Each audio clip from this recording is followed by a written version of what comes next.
Hello, I'm Hope Witkowsky, your host of Senior Scene. The term caregiver can have many different meanings. It can be a senior who needs 24-hour help from a facility that does that kind of work, or it could mean someone who needs very little help.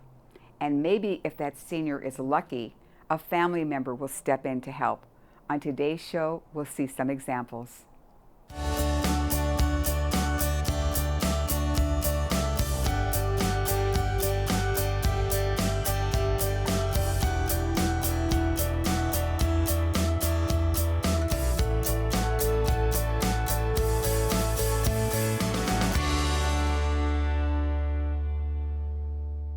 Aging has some physical challenges at every decade, from the time the babies learn to walk to those in their advanced years. Dr. Mary Beth Miller, who specializes in family medicine, has seen the full gamut of the life cycle and says help at every age is always helpful. People are all individuals, and I have 95-year-olds that are just as sharp as can be, and I have 65-year-olds that are already starting to show some signs of age-related dementia. So, what are the lifestyles that cause the different drastic changes in the different ages and seniors that may change them from an independent lifestyle to one who is care dependent? One of the first things that I always look for is weight loss. When a patient starts to show me weight loss for no good reason, I'm immediately starting to wonder, are they eating well at home? Are they forgetting that they haven't been eating? So that becomes one of the things that I can follow with the patient and talk to them about. I've noticed a weight loss. Why do you think that's happening? Grooming becomes very important. Like it or not, we as humans tend to be vain, and when we go out, we want to look good. And when people are coming in and their clothing is soiled or their hair is awry, that sometimes is a red flag for me to say, are these people not remembering that they need to be doing basic things like grooming? Annual visits to the doctors is more important as we go through the aging process. These checkups give the doctor the information that they later share with the patient and possibly their family members. There's a little test I can do in the clinic called a mini mental status exam, where I ask some basic questions that for a person who might be flying under the radar with dementia, they can't fool on those. One of the easiest tests is having the patient draw a clock face. You give them a blank piece of paper, they have to draw a circle, put all the numbers on the clock face, and then make the hands say a specific time. It can be very telling how a person with dementia is actually functioning. For some seniors, it may be they just need a little extra help, like somebody to bring them their meals. Lucky for Torrance residents, there is a nonprofit, volunteer-based service called Meals on Wheels that offers that to those in need. I found out that these volunteers have their own agenda for doing this volunteer work. For me, whenever we go into a house, and some of these seniors don't have any family at all, and they just want somebody to talk to, whether they got a new prescription for their health and they want to just talk to you about it. They don't have anybody, and so just being there for them and offering our assistance, is there anything that we can do to help them, is something so important to me, and I think it's very important to our clients. They love the fact that we care. And so for B and I, when we go there, we might be the only people they see that day, and it really puts a smile on their face. Every weekday, 30 or more volunteers fill the kitchen at Golden West Towers in Torrance while they wait for pre-packaged food to be delivered. Once the heated big red bags get delivered, the Meals on Wheels volunteers get busy filling the order that they will be delivering to the seniors on their route. I really feel good about what I'm doing. I feel fortunate and blessed that I am able to do this for the people that need help. Maybe someday I will need help, but now I like to help the people as much as I can. And I go home and I think about it, and I think of my neighbors. And I just think of when they're alone. And I always go over there and ask them, is there anything I can do for you?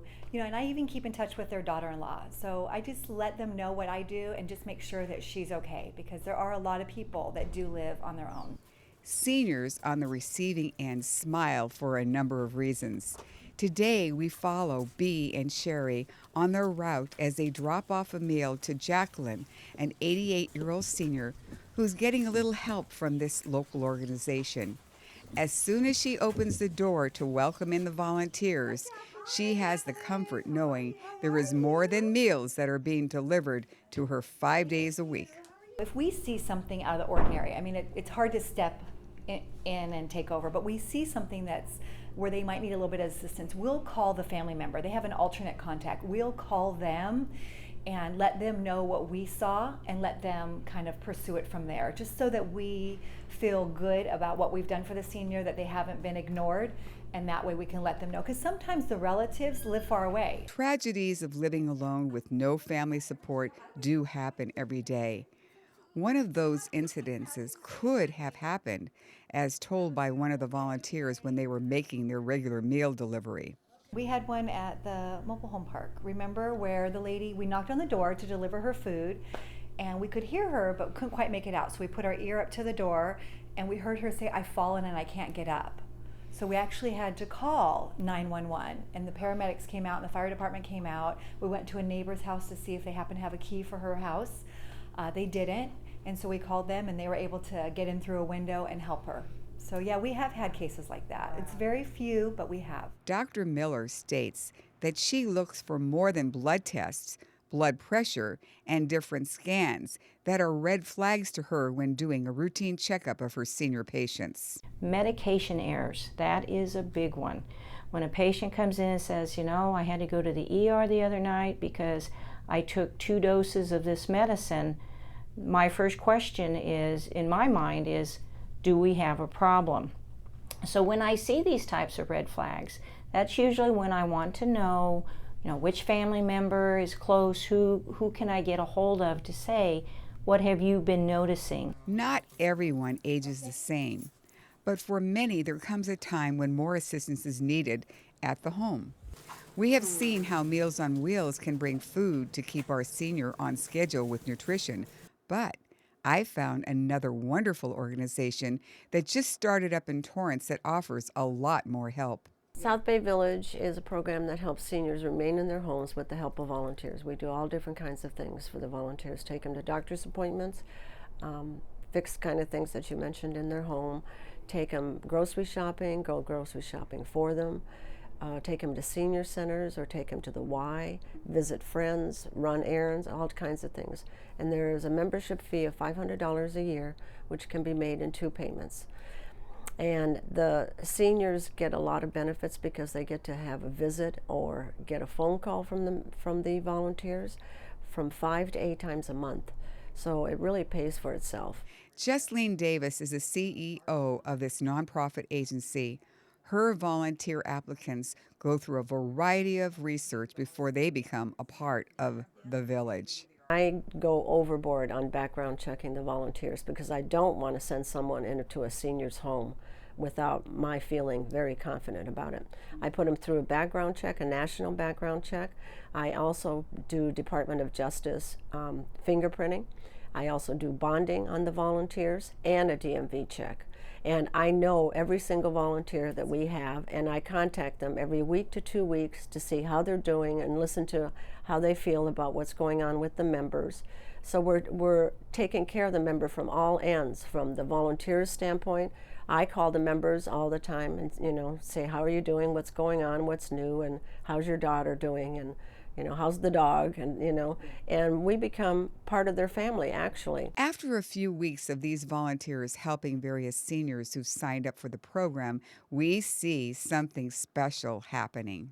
What we do is we refer them to caregivers. I have a list of caregivers that I have used myself or the board of directors have used, and they're only the ones that we refer. We don't just pick somebody out of the phone book. If they have a problem like they need a new roof, well, we're not going to do a new roof, but I do have vendors that I have checked out myself, and we use them, and they take care of that bill themselves. It has nothing to do with us. As far as medical issues, we had one of our members, was 91 years old, went to the Y twice a week. The volunteer called me and she said, he's walking different today. I immediately called the family, true story, called the family. They took him to an emergency room. He had a mini stroke. And because our volunteer was right there and so alert to what was going on, it's life-saving things that, by our volunteers paying attention to what's going on with the members. It's wonderful. But what if a senior doesn't have enough help with Meals on Wheels or the Village? They have found that simple things like getting out of bed or forgetting to eat or take their medicine become impossible for them to accomplish. This may cause them a trip to the emergency room. Right. And that's a challenge. And usually how it comes about is because typically a son or daughter starts getting involved because their mother or father who's living at home is falling apart. They can't live by themselves anymore. And that becomes a challenge. Now, additionally, if they have money, they start spending the money, and that's what happens. They spend down their money, and then Department of Social Services, State of California Medi-Cal comes in, and they apply for Medi-Cal, and then Medi-Cal will kick in and help for support somebody coming out to the home or ultimately paying for nursing home care. But the sad part about it is if somebody has any kind of substantial money, they're spending it down. And especially if they're children, what could have been their inheritance is going away. But unfortunately, that's what it takes, because you can't have a lot of money in the bank, 10,000, 20, there's different levels of income, and there's different levels of support, because sometimes not only necessarily that, where that's long-term care, basically. That's when they can't live by themselves. If people want to plan ahead, then there's long-term care insurance. And the best time to get that is the younger you are, in your 40s or 50s in particular, because by the time you're 70, 75, it's cost prohibitive. It's too much money. So that's why people haven't had that, and they're confused because they think Medicare covers custodial care, as it's called, and Medicare does not cover custodial, nor does any supplement, nor does any Medicare Advantage plan. At age 65, you are eligible for Medicare, and those with low income can get help with Medi-Cal, a government health insurance entitlement. Sometimes people don't need Medicare right away at 65. There's always exceptions to many things in this business, and the one exception that would be is they're currently working and they're covered under their work plan, or it's their spouse who's working and they're covered under the spouse plan. And that's the biggest confusion right now for people turning 65. There's a lot of people working past 65, and they hear stories that they need to get Medicare, and then come to find out a little bit later on, when they didn't do their research, they were paying for their Medicare portion, and they were also on the group health insurance plan. They didn't need both. It's a shame when I see that happening. I hate to see people waste their money. But that's why when someone's reaching that age, they should seek information, so they're not going to waste money. Full care and independent senior housing facilities are popping up all over Torrance. They have private apartments with large group dining rooms and a variety of group activities, and this helps the senior residents be happier and healthier. There's different levels of facilities. There's the really nice ones that are very expensive, $6,000 a month, but they're beautiful. They have nice cafe, nice dining experiences.